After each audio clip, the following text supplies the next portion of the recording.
Hello, നമ്മൾ ഇന്ന് വന്നിരിക്കുന്നത് സാക്ഷാൽ ഗുരുവായൂരാണ്. കുറച്ചു കാലമായി ഗുരുവായൂർ വന്നിട്ട് ലാസ്റ്റായിട്ട് വന്നത് നമ്മൾ ഉണ്ണിക്കുട്ടന് ചോറ് കൊടുക്കാൻ വേണ്ടിയിട്ടാണ്. ചൊവ്വാഴ്ചയായിട്ടാണ് ഗുരുവായൂർ പോയത്. പക്ഷെ എന്നാൽ പോലും ബസ്സിലാണ് കേട്ടോ നമ്മൾ പോയത്. നല്ല തിരക്കായിരുന്നു. ഞങ്ങൾക്ക് ഇവിടുന്ന് തൃശ്ശൂർ എത്ര വരെ സീറ്റ് കിട്ടിയിട്ടുണ്ടായിരുന്നില്ല. പിന്നെ രാവിലെ 4:30 പോയതാണ്. ഒന്നും കഴിച്ചിട്ടില്ല. ഞാൻ ഒമിറ്റ് ചെയ്യുന്നുള്ളതുകൊണ്ട് വെള്ളം പോലും കുടിക്കാണ്ടാണ് വന്നത് കേട്ടോ. നല്ല വിശപ്പായിരുന്നു. ശരിക്കും നമ്മൾ പണ്ടൊക്കെ അമ്പലത്തിൽ പോകുമ്പോൾ ഭക്ഷണം കഴിക്കാണ്ട് പോകണം എന്നൊക്കെയാണ് പറയുക. പക്ഷെ ഗുരുവായൂരായതുകൊണ്ടും കുറേ നേരം നിൽക്കേണ്ടി വരും എന്നുള്ളത് അറിയണതുകൊണ്ടും കഴിച്ചിട്ടാണ് നമ്മൾ പോയത് കേട്ടോ. കഴിഞ്ഞ മാസം മുതൽ ഗുരുവായൂർ പ്ലാൻ ചെയ്യാൻ തുടങ്ങിയതാട്ടോ. പക്ഷെ കുഞ്ഞു കുഞ്ഞു മുടക്കങ്ങൾ കൊണ്ട് ഇങ്ങനെ മാറി മാറി പോകുമായിരുന്നു. അപ്പം അമ്മയും അമ്മമ്മയൊക്കെ പറയും നമ്മൾ ഗുരുവായൂർ പോകണം എന്നുള്ളത്, അവിടെ എത്തണം എന്നുള്ളത് ഗുരുവായൂരപ്പം കൂടെ വിചാരിക്കണം, എന്നാലേ നമുക്ക് അവിടെ എത്താൻ പറ്റൂ എന്നുള്ളത്. അപ്പോൾ എൻ്റെ സമയം ഇപ്പോഴാണ് തോന്നുന്നു. നമുക്ക് കുറച്ച് വഴിപാടൊക്കെ കഴിക്കാണ്ടായിരുന്നു. അപ്പോൾ സാധനമൊക്കെ അവർ നോക്കുകയാണ്. പിന്നെ എപ്പോഴത്തെയും പോലെ അവിടെ കുട്ടികളുടെ ഭരതനാട്യമൊക്കെ ഉണ്ടായിരുന്നു. സോ അതുകൂടിന് കൂടെ കൊണ്ട് നടക്കായിരുന്നു ഞാൻ. കാരണം അവിടുത്തെ തിരക്ക് കണ്ടിട്ട് നല്ല പേടിയുണ്ടായിരുന്നു. ഒന്ന് അങ്ങോട്ട് കഴിഞ്ഞ് ഇങ്ങോട്ട് നോക്കുമ്പോൾ ചിലപ്പോൾ അടുത്തുള്ള ആളിനെ കാണില്ല. നല്ല തിരക്കാണ് കേട്ടോ. വെക്കേഷൻ ആയതുകൊണ്ട് പിന്നെ സ്വാമിമാരുടെ തിരക്കൊക്കെ ആണെന്ന് തോന്നുന്നു. പക്ഷെ എന്നാലും ഞാൻ എപ്പോൾ വരുമ്പോഴും ഗുരുവായൂർ നല്ല തിരക്കാണ് കേട്ടോ. ഇപ്പോൾ ഇതുമാത്രമായിട്ട് എനിക്ക് തോന്നിയില്ല. ഗുരുവായൂർ എത്തിയത്തിന് നല്ല ഭംഗിയല്ലേ ചുറ്റും കടകൾ കാണാൻ.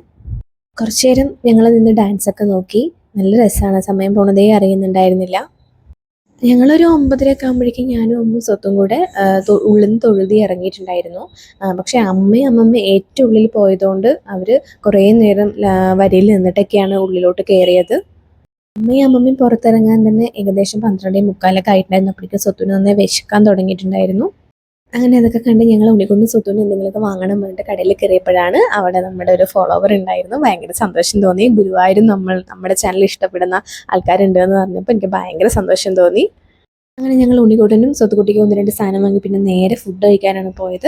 ഒരു ഊണിന് 100 രൂപയാണ്. ഞങ്ങൾ ആര്യഭവനിലാണ് ഫുഡ് കഴിക്കാൻ കയറിയത്.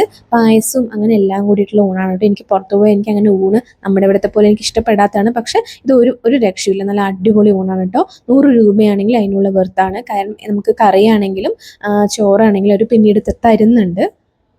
എനിക്ക് രാവിലെ ഫുഡ് മസാല ദോശ കഴിച്ചതിനേക്കാളും ഇതെനിക്ക് ഭയങ്കര ഇഷ്ടപ്പെട്ടു കേട്ടോ. പിന്നെ എനിക്ക് പറയണം തോന്നിയ ഒരു കാര്യം, നമ്മൾ പഴനിയിലാണെങ്കിലും ഗുരുവായൂരാണെങ്കിലും പോകുമ്പോൾ കാണുന്ന ഒരു കാഴ്ചയാണ്, ഒട്ടും വയ്യാത്ത കുറേ പേര് ഈ അമ്പലത്തിൻ്റെ മുമ്പത്ത് ഇരിക്കുന്നുണ്ടാവും. നമ്മൾ ഈ അമ്പലത്തിൽ പോയി കുറേ പൈസ ഇടുന്നതും വഴിപാട് ഒരുപാട് പൈസ ചിലവാക്കി കഴിക്കണതിൻ്റെ അതിനേക്കാൾ പുണ്യം ഉണ്ടാവും കേട്ടോ നമ്മൾ അവർക്കൊരു 10 രൂപയാണെങ്കിലും കൊടുക്കുന്നത്. അങ്ങനെയുള്ളവരെ കാണുമ്പോൾ ഒട്ടും മൈൻഡ് ചെയ്യാതെ പോകരുത്. നിങ്ങളെ കൊണ്ട് കഴിയണത് എന്തുതന്നെയാണെങ്കിലും അതൊരു ചെറിയൊരു പൈസയാണെങ്കിൽ കൊടുക്കണം കേട്ടോ. രാവിലെ നല്ല മഞ്ഞായതുകൊണ്ട് സ്വത്തുണി ഞാൻ ടർക്കിയൊക്കെ എടുത്തിട്ടുണ്ടായിരുന്നു. അതുകൊണ്ട് തന്നെ ഈ വെയിലത്ത് അവളെ ഒന്ന് പ്രൊട്ടക്ട് ചെയ്യാൻ പറ്റി. അപ്പോൾ ഒരു 1:15 ഞങ്ങളിവിടെ നിന്ന് തിരിക്കുമ്പോൾ കേട്ടോ. അപ്പോൾ ഗുരുവായൂരപ്പനെയൊക്കെ നല്ല സമാധാനത്തോടു കൂടി കണ്ടു.